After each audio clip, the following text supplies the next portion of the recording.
How fast can a child learn a musical instrument compared to an adult? How fast can they learn a second or third language?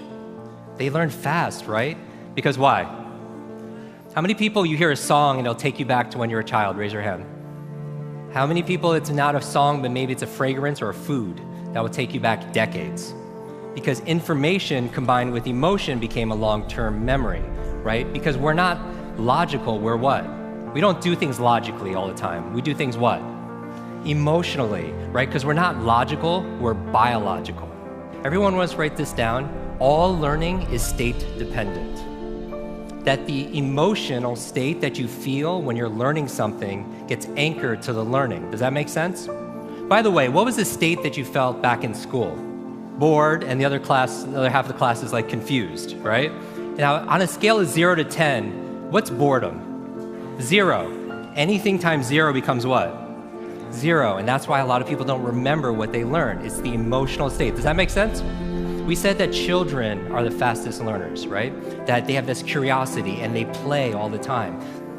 Now, it's been shown in science, the research, by playing more actually creates neurogenesis and neuroplasticity. Like Einstein didn't have a bigger brain than anyone here, but in certain areas of his brain, he had highly connectedness. He did these thought experiments where he would put himself in these brainwave states, specifically theta state.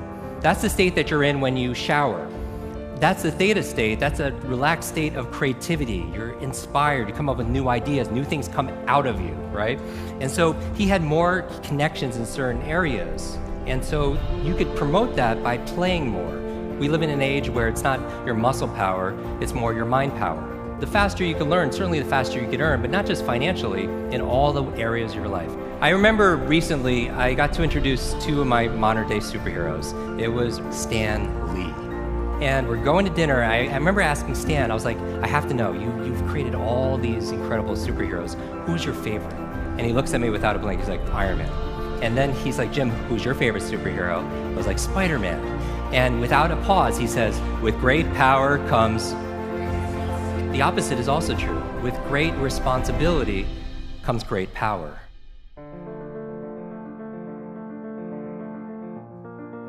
When you take responsibility for something, you have great power to what? To change things, to transform things, to make things better. You want to build a physical muscle, you give it what? Nutrition. Same thing with your mental muscles. Information combined with emotion becomes a long-term memory, right? The state that you learn something in, the mood and the feelings that you learn something in gets attached to what you want to learn. I'm going to give you 6 keys to learn anything faster. You can write these down. I want you to remember, be fast. Be fast. 6 keys to learn any subject or skill faster. So the B in be fast stands for believe. Because if you believe you can or believe you can't, either way, what? Either way, you're right. All behavior is belief-driven. How many people here talking about memory? Because memory, forgetting is a state. A lot of people say, oh, I have a bad memory, right? They always think, I have memory, or I have focus, or I don't have focus, or I have creativity, I don't have creativity. I want you to scrap that. Creativity is not something you have, it's something you do. Memory is not something you have, it's something you do. There's no such thing as a good or bad memory. There's just a trained memory and an untrained memory. Your brain is like a supercomputer, and your self-talk is a program it will run. So if you tell yourself you're not good at remembering names, you will not remember the name of the next person you meet because you programmed your supercomputer not to. Your mind is always eavesdropping on your self-talk. And so the challenge here is this: too much information, too little time. The amount of information is doubling at dizzying speed, but how we learn it, how we remember it, has that changed at all? Your brain cycles through different brain waves. Beta is when you're most awake, delta is when you're asleep, theta is right above delta. That's the state of creativity we talked about. Like in between theta and beta, when you're most awake, is a state called alpha. Right? It's a state you go in when you meditate. States you go into when you do deep breathing. State you're also in when you watch television. Alpha state is a great state to learn in though. So how do you keep your brain active? So smart devices could be extremely convenient. I'll give you a third villain: digital dementia. This is the idea that we're outsourcing our brains to our smart devices. We're so reliant on our smartphones that our smartphones are making us stupid. It's convenient. I don't want to memorize 500 phone numbers, but we've lost the ability to memorize one. There is no learning without remembering. So B is believe. Believe you can, believe you can. Now the E, I'm gonna go through these really fast, is exercise. Exercise. And what I mean by this is I mean physical exercise. Because your brain, the primary function of your brain is to control your movement.